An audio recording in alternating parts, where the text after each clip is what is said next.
and Dan have headed up to the valleys to do a bit of trout fishing. I tried out fly fishing the other day for, I don't know, 40 minutes or an hour and ended up pulling out one nice brown trout. There's a short video on the channel. But yeah, I decided to grab Dan and we've come down here to see if we can pull out a couple, because with one trout, when you don't know what you're doing, within 10 minutes of showing up is not too bad. So now I've done a little bit of research, and very little bit of research. So let's see what we can do.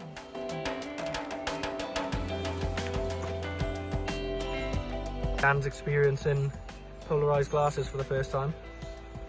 Crazy, you see so much. The camera really doesn't do it justice, but there is no glare through these. Just want to take a minute to appreciate how beautiful this place is. It's mad, I grew up down here and you just don't appreciate it when it's kind of yours. But when you move away, you can completely appreciate how nice it is down here.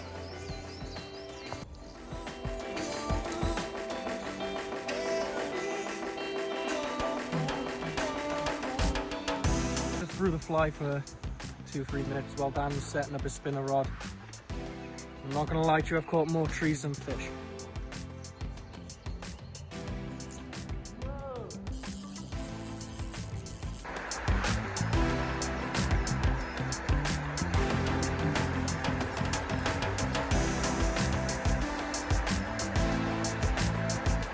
Oh no! Ooh, I got stuck on.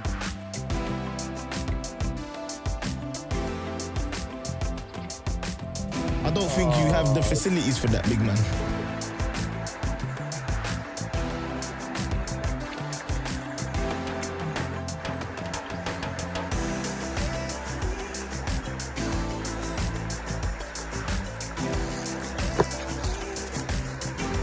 This looks like the perfect spot for a trout. Nice fast flowing water coming in from the right. Loads of big roots that go all the way down underneath the water for cover, and then a nice slack current away. So let's see if we can pull a fish out of here.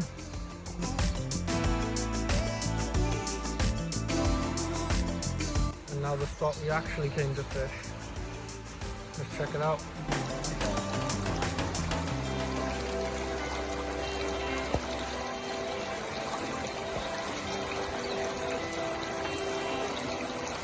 Now Dan is spinning, and he's also decided he's going to ledger fish soon. So I've grabbed him a worm. I'm going to grab a couple more. That's all I'm doing. Out the way, bud. All I'm doing is flipping a rock. Check the bottom side. No worms. Rinse and repeat until we find another one. There's one, little one.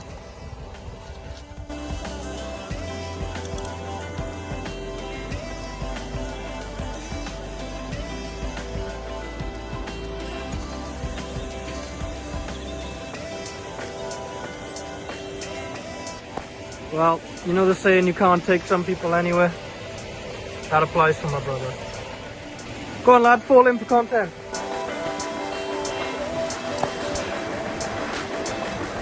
Gotta get the shot, gotta get the shot, gotta get... You stay back there. Gotta get the shot, gotta get the shot, gotta get the shot.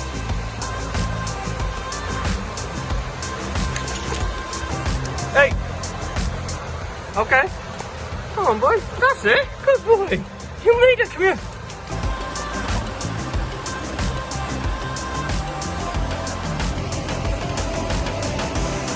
A little longer than a few minutes later. This guy just jumped in the waterfall. Fairly, he's got some legs on him, that's a current. Buddy!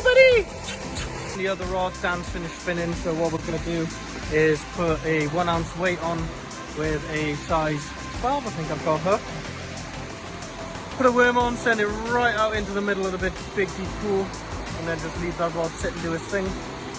We'll fly fish, have something to eat, see what happens. This guy will turn into a trout if he kills me. We're just going to throw this worm out in the meantime while we take some minutes to relax and dry buddy off.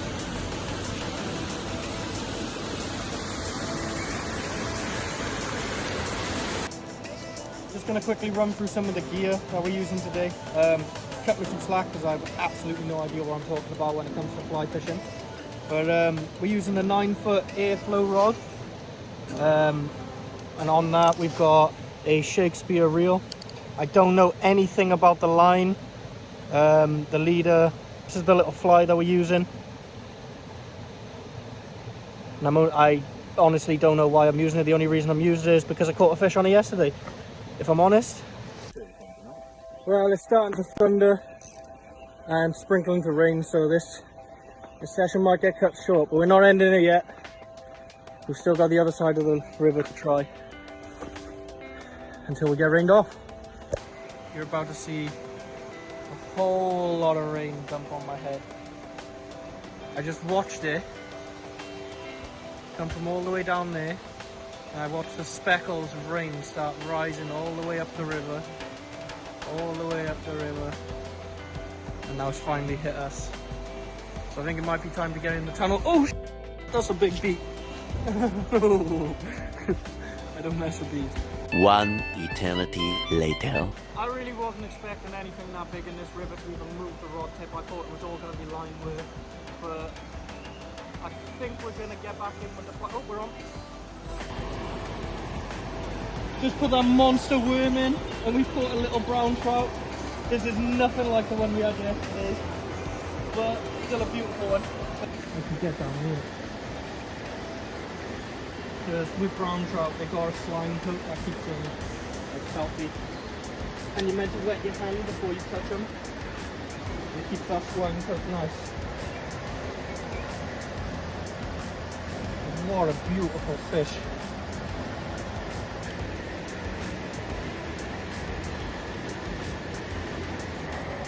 Right, so what I'm going to do is just quickly wet my hand. Try not to fall in at the same time. Oh, he's still full of energy. These wild brown trout are full of energy. Look, he's still ready to fight.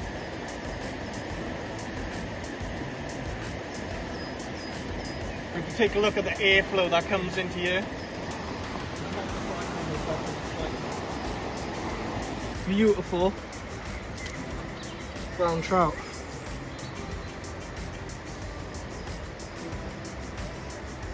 I'm just going to get him unhooked.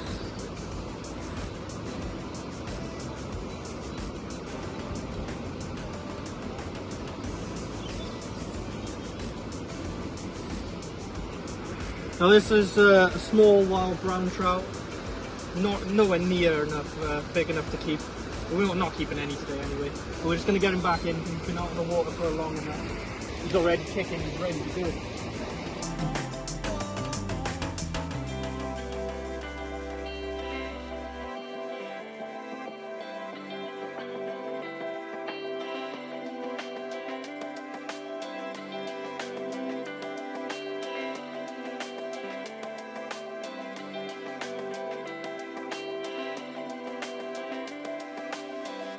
He took off like a rocket, I'm telling you, that brown trout is fine.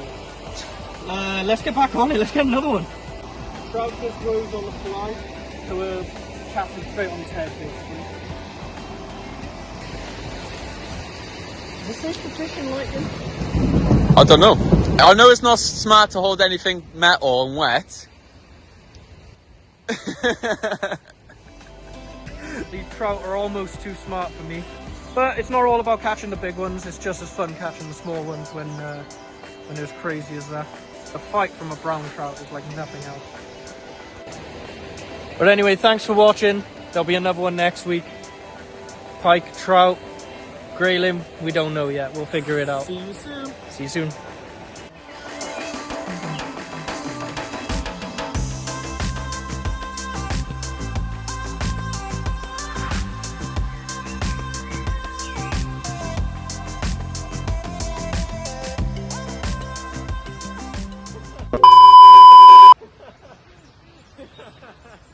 We should have recorded it behind the scenes. You did have a trout.